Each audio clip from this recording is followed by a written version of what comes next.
We like to imagine our ancestors as equals. No bosses. No bank accounts. No rich kid with better toys. Everyone hunting the same meat. Everyone sleeping in the same cold cave. But 34,000 years ago, in what is now Russia, archaeologists dug up a grave that broke that story completely. His name is lost to time. Scientists just call him the first man. He was buried wearing about 3,000 mammoth ivory beads. Each one took roughly an hour to carve by hand. That means thousands of hours of human work went into the clothes on this one man. He also wore fox tooth necklaces, ivory armbands, and carved bone discs. Nobody owns 3,000 beads by accident.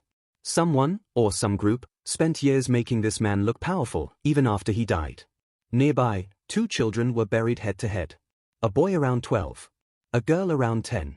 They never hunted. Never built anything. Never earned status through years of work.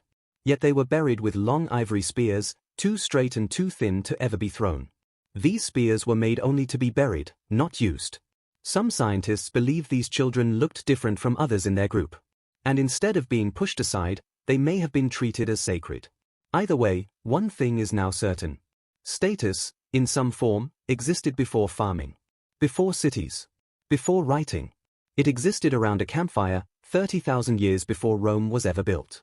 Here is where it gets complicated. Most sites from this era show almost no permanent wealth at all. No stockpiles. No mansions. No inherited land. Scientists who study hunter-gatherer tribes still living today found strong unwritten rules against showing off. Bragging was mocked. Sharing was expected. Anyone who acted like a boss was quickly put back in their place by the group. So which is true? Were early humans mostly equal or already ranked? The honest answer is both. Some groups shared everything. Others, like whoever buried that man in Russia, clearly did not. Real inequality, the kind that gets passed down, the kind that builds empires, shows up later. Right around the time humans began farming. Once there was extra grain to store, there was suddenly something worth guarding.